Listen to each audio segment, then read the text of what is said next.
Hey guys, what's up? I'm back, and I clearly have a little guest joining me today. Hello. I am back to do another movie review with you.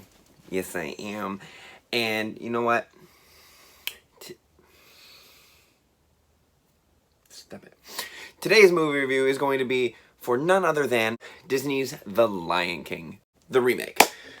So, we're just going to jump right into it because, I mean, there's not really much to talk about the movie because it's basically the exact same movie as the original animated feature that they released back in the 90s. That being said, though, I thoroughly enjoyed this movie. I thought the acting from all the voice actors were phenomenal. The singing was really well done. I'm glad that they kept the songs in this because it's, you know, obviously that fan service. No one wants a Disney remake to have 0 songs. We're looking at you, Mulan. You should probably change that. But there are some criticisms that I do have with this movie as well. Now, we'll start with the positives where, you know, the storyline was pretty much the exact same. The scenes were more or less the same. They followed the same, literally, like the same storyline from the very first one. They followed it from beginning to end. There were some scenes that they did change, which I didn't hate, but we can jump into that after as well with some criticisms. I liked the fact that they added more hyenas as characters rather than just like the 3. Like they focused on 3, but they made there be way more than what there was in the original. There were new characters. They weren't really given names. They were just more side characters, but they were still characters. And I like that they added some new characters to add a little bit more character to the movie, for lack of a better word. The comedy, especially from Timon and Pumbaa, was so much more in this than it was in the original, which I liked. And, you know, if you're susceptible to your emotions, you are probably going to tear up at the obvious sad part. But I didn't do that. I did not actually tear up or cry at that point in the movie. The time that I teared up was right at the very beginning when the sun rose and you hear like the theme song. That was when I started tearing up, and strictly because all of the emotions were just coming to me, just because it was so nostalgic to be in a theater watching a movie that was around since I was a kid, kind of back, and just it was just wonderful, and it was just overcome with joy and happiness, and that's why I started tearing up, just because I was so excited to see this movie. Let's get into some of the criticisms that I have. While the CGI was super amazingly well done, and everything looked so realistic, what did disappoint me was with the whole Mufasa scene. The scene with Mufasa. When Simba goes to him in the gorge, in the cartoon, you see he's like upset. You see he's super sad about everything. He's crying and he's scared. In this one, his face stayed the same. When he sees Mufasa, you hear that he's crying. You hear he's upset. You hear that he's sad. You know that he's feeling all of these things, but it doesn't show on his face. And that was the one worry that I did have coming into this movie. Like when the lions are all fighting each other, you see their anger in their face. But this one particular scene, you don't see the emotion and the sadness in Simba. So I did think that that was a little bad rendering there. The other thing that I was a little bit disappointed about, one of which was more disappointing than the other. The other one was I was disappointed, but I'm also glad that they kind of did what they did. The first thing that I was disappointed about, because one of my most favorite scenes in the original was when Scar captures Zazu and holds him in a little bird cage. Here's the clip. Nobody knows the trouble I've seen. Nobody knows my sorrow. Oh, Zazu, do lighten up. Sing something with a little bounce in it. It's a small world after all. No, anything but that. I've got a lovely bunch of coconuts. Diddly-dee-dee. There they are, standing in a row. Big one, small one, some as big as your head. What I was disappointed about with this one is that they completely got rid of that entire scene. I get why they were doing it. They were making it more realistic because, let's be real here, a lion's not going to take a bird, trap him, and make him sing for him for entertainment. He's going to eat the goddamn bird. But I still did miss that scene because it was so comedic and so just like, yeah. Another one, actually, that I'm thinking of it, so there's three. This one is, I have a critique about it, but I also kind of like how they changed it. The one critique that I have with this one scene is we're meeting all the hyenas. And this is when, in the cartoon, Scar brings, like, a zebra leg to them. And he's already, like, in charge of them. They already work for Scar, and then he sings his Be Prepared song.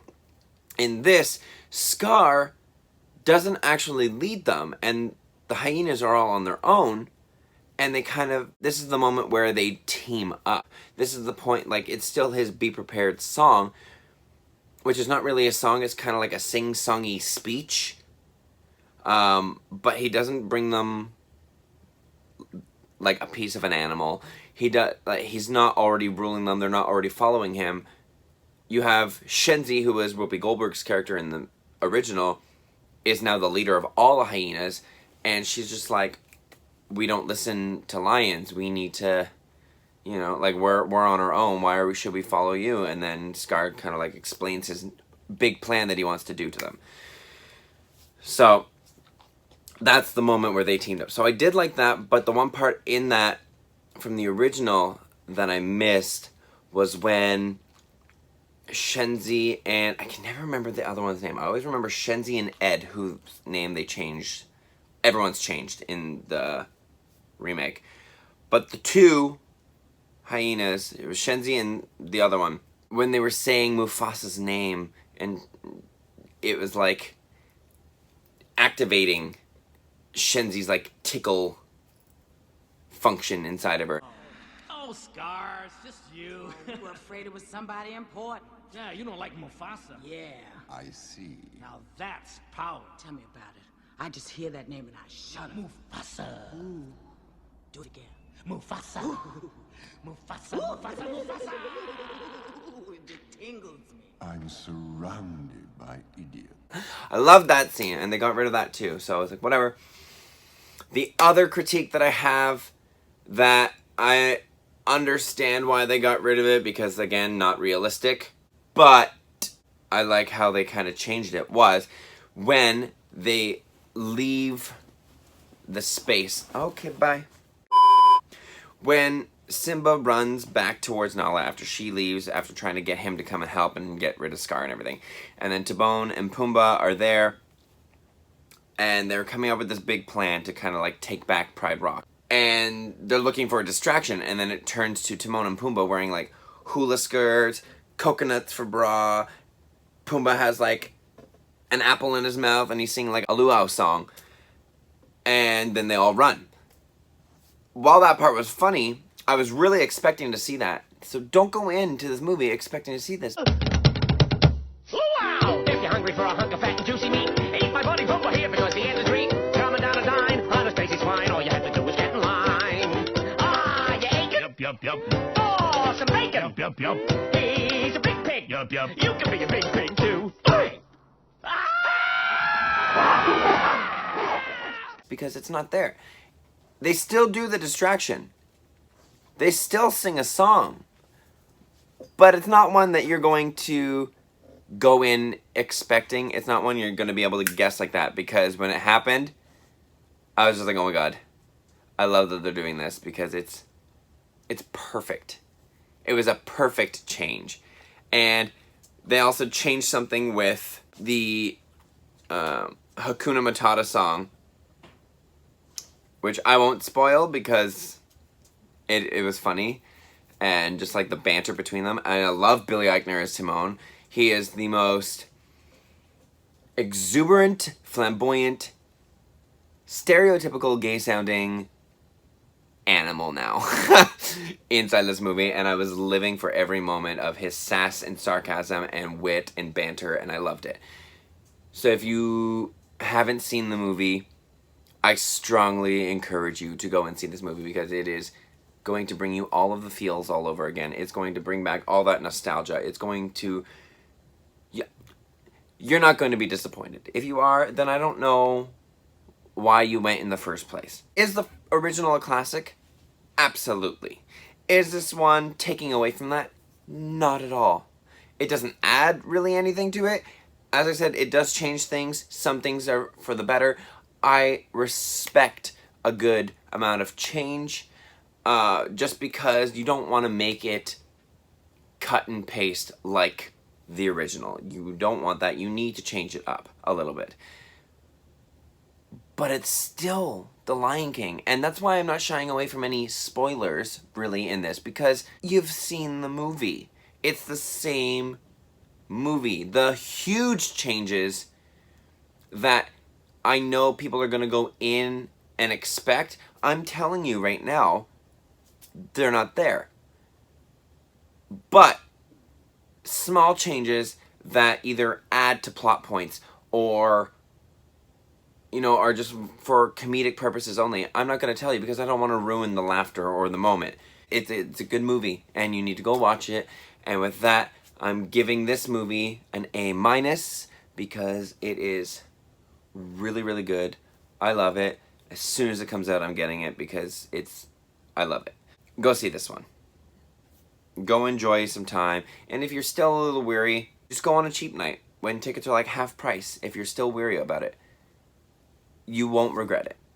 I hope you enjoyed this review. Make sure you subscribe to my channel. Make sure you hit the notification bell so you know when I post a new video. Make sure you give it a like. Make sure you comment down below. Make sure you share. And I will see you all on the next one. Bye. My life is a party.